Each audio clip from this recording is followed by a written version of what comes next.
Yo guys, today we're going to watch an Echidnut video finally. So yeah, let's watch his reaction and analysis. Season 4 is finally here. I'm back from the store with my milk, and I'm ready to experience the craziest anime season of all time. This first episode wasn't really the start of Season 4 though, it was more like a transition from the end of Season 3, kinda just wrapping up all the loose ends in Pristella and setting us up for the insane roller coaster of a brainfuck we're about to embark upon. I have to talk about the new opening as well. It's by far the best opening ReZero's ever had, and there's a lot of analysis we can do too. After I watched, I didn't really say anything about the opening because I say that the opening doesn't really match the vibe of ReZero in a way, but I do say this is one of my favorite songs as well. Like the song is do be banging. It does spoil some character designs and hints at a couple things, but I'll give a warning before I go there. Anyway, the season opens by showing us the aftermath of Season 3. We killed Regulus and captured Sirius, but the city is basically in ruins. Half the population got transformed by Capella, and the other half got eaten by Gluttony, including Julius. その後、お変わりはありませんか？ええ、特に変わりないわ。ユリウスも元気そうで。覚えていただいているだけで光栄です。 Julius got his name eaten, which is different from Krush, who had her memories eaten, and Rem, who had both eaten. And the fact that not even Reinhardt can remember Julius kinda shows how powerful the authority of Gluttony is. Obviously, Subaru is somewhat resistant to it though, so unfortunately he still remembers that time Julius beat his ass and then kissed Emilia's hand right in front of him. Subaru actually accused him of licking it too, but at this point Emilia can't even testify to that, so I guess we'll never know. Anastasia suggested that we should visit Shala the Sage to reverse the effects of Gluttony. And we've heard of the Sage before, but never by that name. I always used to assume the Sage was a man, but I guess that was just my toxic masculinity. In the new opening though, there's only one new female character featured prominently, so we can assume this is what Shala looks like. And I would love to tell you my thoughts on what Shala looks like, but I really need this video to stay monetized, so I'll just say, if she ran me over with her car, I would ask her to put it in reverse and do it again. Anyway, the three heroes, the Sage, the Dragon, and the Sword Saint, were the ones who defeated Satella 400 years ago, so we can assume that the Sage is incredibly powerful. The witches in Season 2 also referred to Subaru as a Sage candidate, whatever that means. Anastasia describes the Sage as the keeper of knowledge who foresees everything that will ever be, so she's also probably Interesting when you really think about it. Like, in a way, Subaru does have a lot of knowledge due to him have the RBD written by Death. But so in a way, does all like it makes me wonder, does all sage have this? Obviously not. Shola is a sage, but it makes you wonder, does Pledis, the sage, have this ability?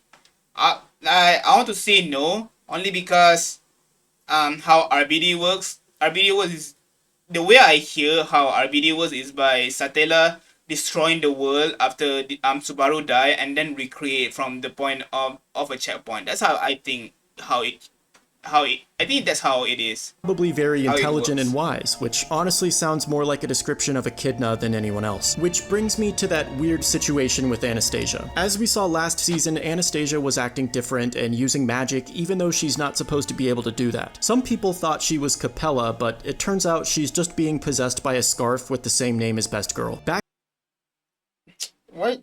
Like, to assume she was Capella, like bro, she was literally there in the same room with Capella. Back in the day, Echidna created a lot of artificial spirits for various purposes, Beatrice also being one of them. Yeah, now that's confirms it. Like I thought that there's someone else that created the artificial spirit, and only because to honor Echidna's name or something, but nope. That's why Byako's eyes have butterflies in them. It's because her design was made by Echidna, right after she watched Hunter x Hunter. But yeah, Anastasia's fox thing is just another one of Echidna's experiments from 400 years ago. It's not the revival of Best Girl. I wonder why Byako never noticed it. Like, can they not sense each other?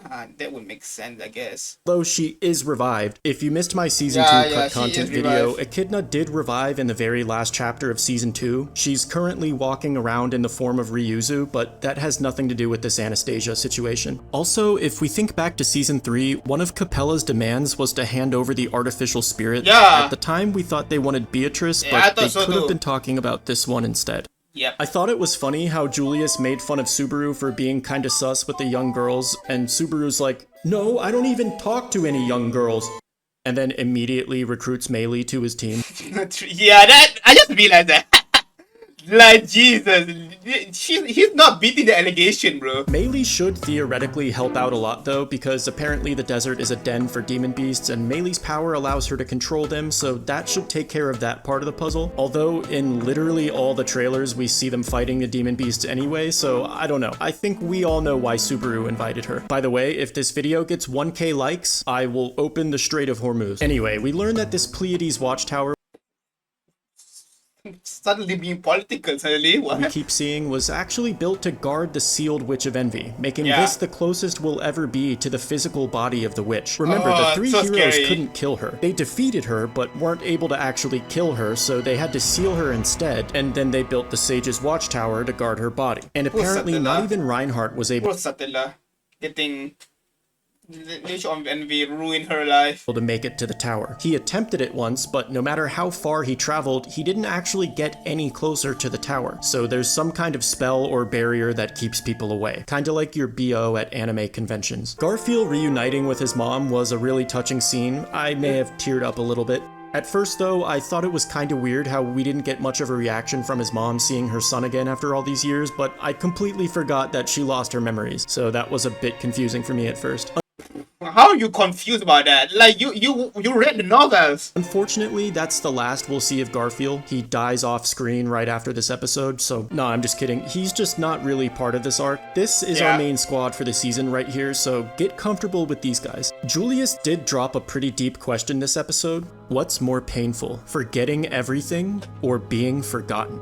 Subaru kinda shut him down and told him not to rank how painful things are, but I thought it was really interesting. Forgetting everything isn't necessarily painful to yourself because ignorance is bliss, but it does affect the people that know you, especially close friends and family members, and that— Well, it can depend. It can be painful too when some people have expectations to you, and if you really and you don't able to, you will feel like if I take examples from characters that have amnesia, I can take from a lot of gacha games. Like, some of them show that they feel so burdened by the expectation of others because they expect him to do them due to their old self being so being so incredible, and they feel very pressured to meet the expectation to be the person they used to be, even though they themselves don't know what they are. Like, it's like you try to become a stranger. That can be extremely painful to them. Being forgotten, on the other hand, is basically the opposite. The isolation would take a tremendous toll on you, but it wouldn't necessarily hurt anyone else. So although— Well, even if that's the case, if everybody forgets you, let's just be friends again. though forgetting everything would allow you to watch ReZero from episode 1 again blind, I think the morally correct option here is to be forgotten because it would hurt the least amount of people. This actually reminds me of another really deep philosophical question I came up with the other day. It was about dog penis. The question was, would you rather suck one and nobody knows, or not suck one but everyone thinks that you did? On one hand, there's no amount of mouthwash don't suck. Like, nah. Like, if everybody thinks I suck it, then yeah, who cares? Who cares? that can erase the dog wiener that touched your lips. That taste will haunt you forever. But if you're mentally strong enough to cope with the shame, you could more or less continue life normally afterwards because at least no one knows what you did. The alternative, in my opinion, is much worse because even though you know the truth, Stop showing Inukai's dog! What the fuck, bro? everyone else will treat you like you actually sucked it. And after living every day— Why are we here? Jesus! with that amount of psychological No! I'm here for ReZero, not this shit! torment, you might go crazy and start questioning reality. You'll be lying in bed thinking, Maybe I really did blow a dog. Or maybe you'd go out in public and start blowing cats just to prove people wrong. At the Oh, this Otto thing. Oh no. I heard that Otto first love is a cat. end of the day, though, I think it really depends on what breed of dog we're blowing here. Wow! A retriever would obviously Can we stop talking about this? What? preferable to a pug, but let me know in the comments what species you This would be ugly. would blow. Anyway, back to ReZero. Did you guys miss me? I want to talk about the opening now, and although it does contain slight spoilers, I'm not going to go out of my way to ruin anything like the second trailer did. Don't watch that trailer, it fucking spoils everything, so I'm not even going to reference that. This opening song is absolute fire, by the way, and the animation is on another level. Echidna even shows up for a second. There's a dope transition from Satella's eyes to Amelia's, and then I really loved the scene of Subaru falling down the staircase and then watching himself die over and over. Remember never to trust birds in ReZero. This baddie is most likely Shala, who looks Why is this bird? Like, both, like, I generally don't know what that bird is. Like, is it her? Is it the girl? I forgot her name. Pandora? Is it Pandora? That's the only one I can think of. Like, both, Light Novel historian and Echidna has mentioned the bird now. Like, Jesus, what is that bird? incredibly hot. I'm so glad her design didn't get censored, which, by the way, is the exact same color pattern as Subaru's tracksuit. What exactly does this mean? I don't know. Or do I? Or do I not? All I know for sure is that nothing happens on accident in ReZero. They also show us these coins of the three heroes, the dragon, the sage, and the sword saint, and then it cuts to a new character we haven't seen before, and then a sword appears. This implication is a bit less subtle. Obviously, they want us to think this guy is the Sword Saint, but that can't be possible because Reinhardt is the Sword Saint, and the original one died 400 years ago. And I think Theresia's death last season made it pretty clear that there can only be one Sword Saint at a time. This guy does look like he's related. Damn, he really tries to not think that, I don't know, he's trying to laugh. He's trying to laugh to be an enemy only.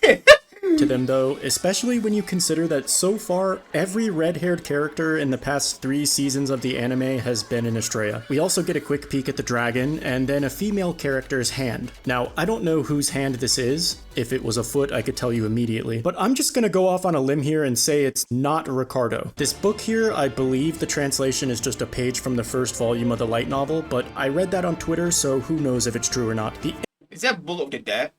interesting part I heard about is this frame, where the number of books on the floor does have a significant meaning that I don't feel comfortable spoiling, but if you want to ask about it in the comments, I can reply and tell you. This staircase scene went so fucking hard, it might be my favorite part of the opening, I just can't stop watching it. And finally, right at the end, we get something very mysterious. From a first glance, this background might look like some artsy bullshit you'd see in an anime opening, but this is an actual place in ReZero, and we got a glimpse at it last season. All we know so far is that it has something to do with gluttony, and we can see Rem here too, so this definitely Damn, I didn't even realize there was shit of eyes here. That it is Rem. reiterates the primary objective of the season, and that's reversing the effects of gluttony. This episode was a 10 out of 10. Honestly, not the Every episode is 10 and 10 away. Like this is at least 7 or 8 or something. strongest way to open the season. This was definitely a setup episode, but that's okay because we aren't gonna have many of those this season. It's gonna be absolutely crazy. Once again, this arc is widely regarded as the best in the series so far, so just prepare yourself, that's all I'm gonna say. Make sure you subscribe because I'll be posting videos for every episode as usual, except it's not gonna be the same as it was the last 2 seasons. I used to upload every video the same day the episode came out, but I don't think I can keep that up anymore, so my videos will probably Why? No, I need to wait a day or something? Okay. I'm not subscribed. What the fuck? I thought I subscribed. Okay. I never knew I didn't subscribe. Okay, that's the episode. The video. Great video by Echidnut. Like, dude literally is trying to laugh, not being, to laugh as an anime only. Like, dude, I'm not even to try to hide it. I did got spoiled so many things, but I didn't get spoiled that too much. Like it's kind of hard. Like I am a lapper, but at least I don't try to kind of. I don't want to say I'm a lapper. Like what does lapping mean when I really think about it? Like I just know information. That all. Like I just know some certain information, but that's it. Oh man, you guys skip it. Damn it! I should have jump ahead. Oh my god, what is that? What is that segment, bro? But yeah, good video by Echidnut. Please watch his channel. He does a lot of. He doesn't actually just does what I call ReZero videos. He does other things as well. I think he ranked seasonal anime as well, if I'm not mistaken. And yeah, he does give good what I call, like he doesn't really give content for ReZero. Sometimes he does, but sometimes he doesn't. Like the one that does content is News, but Echidnut at least give his opinion about the anime as someone who reads the novel, which is I don't read the novel obviously. Like I can give you my opinion if it's Mushoku Tensei or TB, but for ReZero, no. I think that's all from me. Check Echidnut out. If you guys enjoyed this video, please leave and subscribe. I appreciate it. Please check out the playlist to see more of my content. And yeah, peace out.